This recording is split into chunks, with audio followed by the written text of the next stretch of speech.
আজকের এই ঘটনাটি আপনাদের আত্মাকে জাগিয়ে তুলবে। এই জন্য অনুরোধ, ঘটনাটি একেবারে শেষ পর্যন্ত দেখবেন। একজন মহিলার কবর থেকে সুগন্ধি ভেসে আসছিল, কিন্তু কেন? মহিলাটি এমন কিছু বিশেষ আমল করেননি, খুব সাধারণ ছিলেন তিনি, কিন্তু কোন নেক কাজের জন্য উনার কবর থেকে সুগন্ধি বের হচ্ছিল? আজকের এই ঘটনাটি আপনাদেরকে অবাক করে দিবে। তো চলুন ঘটনাটি শুনে নেই। একজন ব্যক্তি এই ঘটনাটি বর্ণনা করতে গিয়ে বলেন, কবরস্থানে পা রাখার সাথে সাথে এক সুগন্ধ আমার নাকে আসে। এই সুগন্ধি এর আগে আমি কখনোই পাইনি। আমি প্রতি জুম্মায় ফজরের নামাজের শেষে আমার হুজুরের কবর দেখতে যেতাম। তারপর তার জন্য দোয়া করে নিজের দোকানের উদ্দেশ্যে সেখান থেকে বেরিয়ে আসতাম। বেশ লম্বা সময় ধরে আমি আমার এই রুটিনটি ফলো করি। কিন্তু আজ আমি সেই কবরস্থানে এক অদ্ভুত সুগন্ধ পাই। এই সুগন্ধ আমাকে বিমোহিত করে ফেলেছিল, আর সেই সুগন্ধ নাকে এসে লাগলে অনুভূতি হলো যে এই সুগন্ধ কোনোভাবেই দুনিয়াবি সুগন্ধ হতে পারে না। তারপর যখন আমি আমার হুজুরের কবরের কাছে যাই, তখন দেখি তার কবরের পাশেই একটি নতুন কবর বানানো হয়েছে। তাজা ফুল আর চাদর ধরে বোঝা যাচ্ছিল এই কবরটি নতুন বানানো হয়েছে।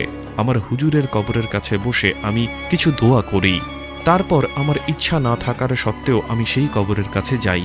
সেই কবরের কাছে যাওয়ার পরেই আমি বুঝতে পারি সেই সুগন্ধ এই কবর থেকেই আসছে। তারপর আমি সেই কবরের মাটি হাতে নিই আর চমকে উঠি, কারণ কবরের মাটি খুব নরম ছিল আর সেই মাটি থেকে সুগন্ধ বেরিয়ে আসছিল। এই সব কিছু দেখে আমি প্রচণ্ড অবাক হই। যাই হোক, তারপর আমি সেই কবরের মাটি সেখানে রেখে নিজের দোকানে চলে আসি। এসে দেখি আমার গ্রাহক আমার জন্য অপেক্ষা করছে। বন্ধুরা, ভিডিওটি আগে বাড়ানোর আগে আসুন একটু দোয়া করে নেই। হে আল্লাহ, আমাদের সকলকে ধন সম্পদের মালিক বানিয়ে দিন, রোগ থেকে মুক্তি দিন এবং 5 ওয়াক্ত নামাজ পড়ার তৌফিক দান করুন। সকলেই কমেন্টে লিখুন আমিন। অবশ্যই কমেন্টে লিখুন আমিন। সকলেই আমার সাথে বলুন আস্তাগফিরুল্লাহ ওয়া আতুবু ইলাইহি। এই দোয়াটি একবার পড়ুন, নিশ্চয়ই আল্লাহ আপনার সকল গুনাহ মাফ করে দিবে। আমিন। আরেকবার বলুন আস্তাগফিরুল্লাহ ওয়া আতুবু ইলাইহি। আমি অনুরোধ করছি, আপনি হিন্দু হন কিংবা মুসলিম, অবশ্যই ভিডিওটি না টেনে শেষ পর্যন্ত দেখুন এবং সকলেই এই ভিডিওটিতে একটি লাইক দিন। 2 সেকেন্ডের মধ্যে এই ভিডিওটিতে একটি লাইক দিন। এখনো লাইক না দিলে ভিডিওটিতে লাইক দিন। তারপর যখন আমি তাকে জিনিসপত্র দেই, তখন সে আমাকে বলে, ভাইজান, আপনার আজকের সুগন্ধিটা তো দারুণ। তার কথা শুনে আমি অবাক হয়ে বলি, সুগন্ধি? কোন সুগন্ধি? তখন সে বলে, সুগন্ধি আপনি লাগান আর জিজ্ঞেস করেন আমাদের যে কোন সুগন্ধি। সে যাওয়ার পর যখন আমি আমার হাত আমার নাকের কাছে নেই, তখন দেখি সেই কবরের মাটির গন্ধ আমার হাতে লেগে আছে। পুরো দিন সেই সুগন্ধ আমার হাতেই লেগেছিল। পরের দিন আমার অজানাতেই আমার পা কবরস্থানের দিকে চলে যায়। আমার হুজুরের কবরের কাছে গিয়ে দোয়া করার পর আমি আবার সেই কবরের কাছে চলে যাই। তারপর ভাবতে থাকি, এই নেককার ব্যক্তিটি কে ছিলেন যার কবরের মাটি এতটা নরম আর এতটা সুগন্ধিপূর্ণ? এমন কি নেক আমল করেছিলেন এই ব্যক্তি যে তার কবর থেকে এতটা সুগন্ধ ভেসে আসছে? এইসব প্রশ্ন নিয়ে যখন আমি মসজিদের ইমাম সাহেবের কাছে যাই, তখন তিনি আমাকে জানায় এই কবরটি একজন মহিলার কবর। ইমাম সাহেবের এই কথা শুনে আমি আরো বেশি অবাক হয়ে যাই আর ভাবতে থাকি, একজন মহিলা এত সম্মান কিভাবে পেল? তিনি কি এমন আমল করেছিল যার জন্য এত সম্মান দেওয়া হচ্ছে?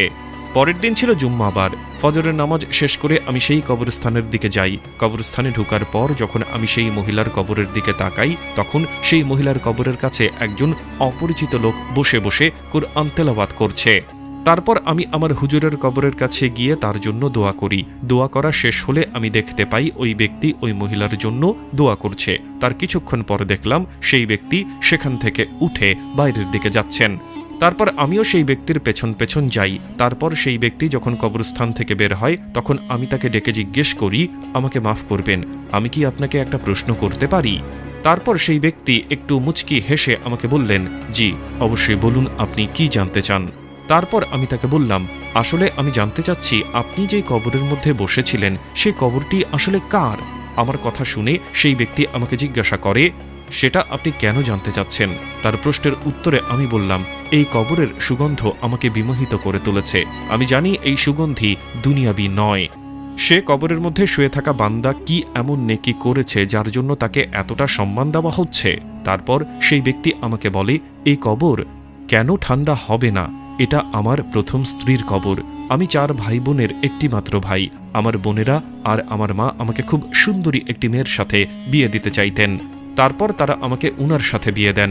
বিয়ের রাতেই আমি তাকে জানিয়ে দিই এই বিয়েটি শুধু আমার মা আর আমার বোনদের জন্য করেছি, আমার আলাদা পছন্দ আছে, কিন্তু এই কথা আমি আমার মা আর বোনকে জানাতে পারিনি। সেই রাতেই আমার স্ত্রী আমাকে ওয়াদা করেন আর বলেন সে এই কথা আর কাউকে জানাবে না। প্রায় 30 বছর পর্যন্ত সে আমার কথা রাখেন। মৃত্যুর আগ পর্যন্ত সে তার ওয়াদা ভঙ্গ করেনি। মহান আল্লাহ পাক রব্বুল আলামিন কেন তাকে সম্মানিত করবেন না? প্রিয় দর্শক, মহিলাদের ওয়াদা আর ওয়াদা নিভানোর পদ্ধতি খুবই অসাধারণ হয়। এই মহিলার কবর থেকে সুগন্ধি আসবে না তো আর কি আসবে?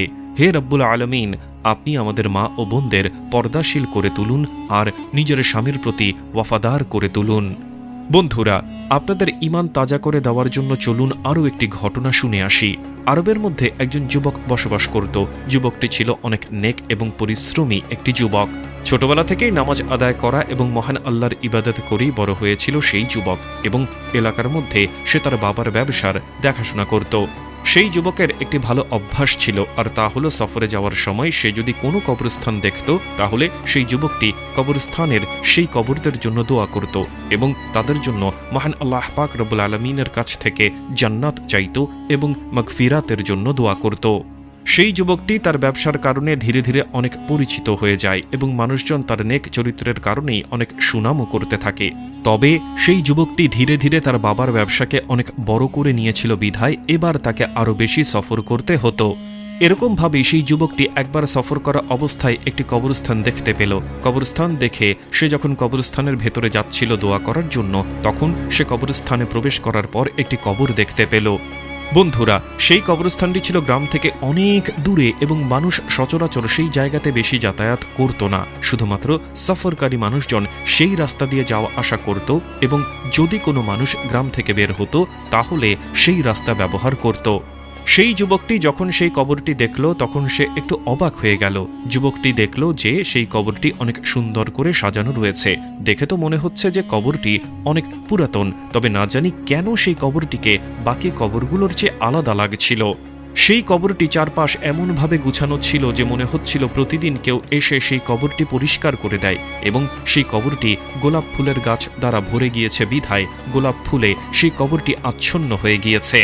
সেই যুবকটি এই কবরটি দেখে একটু অবাক হয়ে গেল যে আসলে এই কবরটি বাকি কবরগুলোর চেয়ে আলাদা কেন, এবং এই কবরটি এত পরিপাটি করে কে রেখেছে। যুবকটি এরপর দোয়া করে সেখান থেকে সেই কবরস্থানের গ্রামের দিকে অগ্রসর হল এবং সেই গ্রামের মধ্যে গিয়ে তার চেনা পরিচিত একজন মানুষকে সে জিজ্ঞাসা করল যে গ্রামের বাইরে সেই কবরস্থানের মধ্যে একটি কবর রয়েছে যেটিকে অনেক সাজিয়ে রাখা হয়েছে এবং তার উপর গোলাপ ফুলের গাছও রয়েছে। সেই কবরটি এত সাজিয়ে গুছিয়ে রেখেছে কে? উত্তরে সেই ব্যক্তি বলতে লাগলেন, তুমি যে কবরটি দেখছো সেই কবরে থাকা ব্যক্তি অনেক নেক একজন ব্যক্তি ছিলেন। তিনি তার জীবনে কখনো 1 রাকাত নামাজ কাজা করেননি। যতই ঝড় তুফান সমস্যার মধ্যে পড়ুন না কেন সে নামাজ কখনো ছাড়েনি, এবং রমজান মাস আসার 2-3 মাস আগেই সেই রমজান মাসে যেন ইবাদত করতে পারে তার জন্য মহান আল্লাহর কাছে দোয়া করত। সেই মানুষটি ছিল অনেক নেককার একজন মানুষ। সেই ব্যক্তিটি মহান আল্লাহ পাক রব্বুল আলামিনের যেমন ইবাদত করত তেমনিভাবে মানুষদের সাহায্যও করত বিধায় আজকে কবরে যাওয়ার পর তাকে শান্তির মধ্যে রেখেছেন আল্লাহ পাক। সেই কবরটি নিজ থেকেই পরিষ্কার হয়ে যায় এবং ফুলের গাছ নিজ থেকেই সেখানে গজিয়েছে, আর এই সকল কিছু মহান আল্লাহ পাক দান করেছেন। সেই যুবকটি এই কথা শুনে অনেক মুগ্ধ হয়ে গেল এবং সুবহানাল্লাহ সুবহানাল্লাহ পাঠ করতে লাগলো। জান্নাত যেতে বেশি কিছু করতে হয় না বন্ধুরা। মহান আল্লাহ পাক রব্বুল আলামিন আমাদেরকে অনেক সুযোগ দান করেছেন জান্নাত লাভ করার জন্য। 5 ওয়াক্ত নামাজ আদায় করা, সৎ পথে চলা, হালাল ইনকাম করা ও খাওয়া, আল্লাহর ইবাদত করা, ব্যাস এরই মাধ্যমে জান্নাত লাভ করা সক্ষম। তাই আপনারা অবশ্যই এই কাজগুলো করবেন। মহান আল্লাহ পাক রব্বুল আলামিন আমাদেরকে তার ইবাদত করার তৌফিক দান করুন, আমিন। তো বন্ধুরা, এই ছিল আমাদের আজকের ভিডিওটি ভালো লাগলে অবশ্যই লাইক, কমেন্ট ও সাবস্ক্রাইব করবেন, এবং ভিডিওটির বিষয়ে আপনার যদি কোনো মতামত থাকে তাহলে কমেন্ট করে জানাবেন। দেখা হচ্ছে পরবর্তী ভিডিওতে। আল্লাহ হাফেজ।